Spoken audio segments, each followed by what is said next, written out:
This is Professor Michael Chapman. I'm one of the most experienced IVF doctors in Australia. I believe that an important part that I can contribute is to educate patients in relation to fertility, infertility, and all that involves. These series of podcasts help to educate you. I hope they are helpful to you. If you wish to know more, however, I'm more than happy to have you contact me via email, which is profmchapman@gmail.com, or make an appointment to see me on 9138 4222.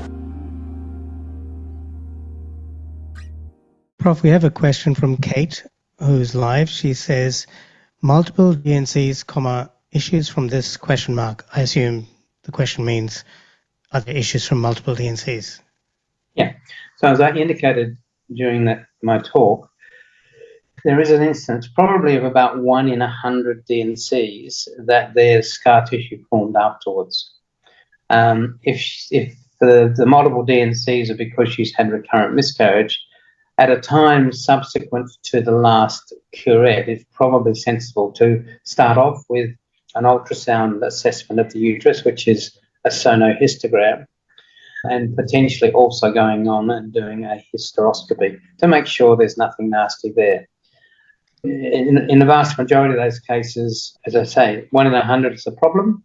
So the vast majority, we're not going to find anything. Carol asks, how does age impact fertility and what options are available for those trying to conceive later in life? Okay, the sad news is that nature has developed, or evolved is probably the commentary, evolved along the lines that women over the age of from 35 on probably weren't designed to have babies, that it was unnecessary because when there was no contraception, in the last century and for the millenniums before that, when you got married in your late teens, early 20s, you conceived and you had a baby.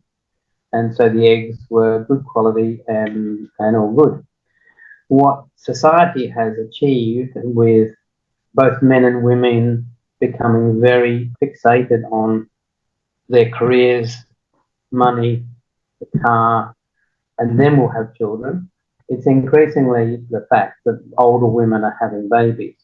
But in fact, nature didn't design women to have babies.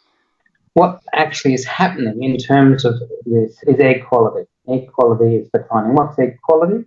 Well, the most common thing is the genetic makeup of the egg just before it's being released. And the things that make that genetic normality happen requires energy. In other words, the egg inside it has batteries. They're called mitochondria. And those batteries, after the age of 35, the number of mitochondria in the eggs gradually declines. And so the eggs become tired. The processes that are needed to make the genetic makeup of the embryo correct become not to work as well.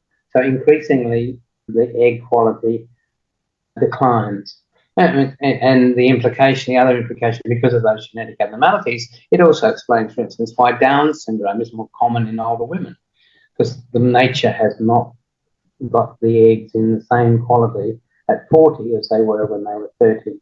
So that's the harsh reality. And to date, and there's probably billions of money being spent at the moment, because if someone just finds the Holy Grail, they will make a fortune how to reverse that activity, that decline in egg quality. We're all looking for it.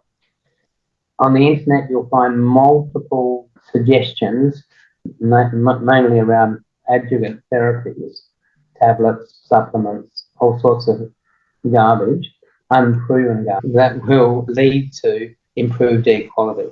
No randomized controlled trial has ever shown significant differences. So you can try as much as you like with all these tablets, supplements. The scientific evidence is not there. The good news is that in the last 5 years or so, there have been a number of studies done in animals, small animals, mice and rats, which do indicate that there are compounds that will improve the energy sources within the egg production line. The problem is that for a mouse, the egg production line is only 3 or 4 days, whereas in a human, it's more like 90 days. My mice have litters very often, and humans don't. But and to date, none of those medications have got any licenses for use in the humans. So whatever you read, don't believe it. You're not going to make much difference to or the evidence is you don't make any difference to your egg quality. Now, what can you do? Well, ultimately, if you do IVF, and that's probably where I'm headed, is if you've got a number of eggs and being able to be collected when you do your IVF cycle. And don't forget that you can access all the previous episodes by going to our website www.theivfjourney.com and select IVF Journey podcast from the navigation menu.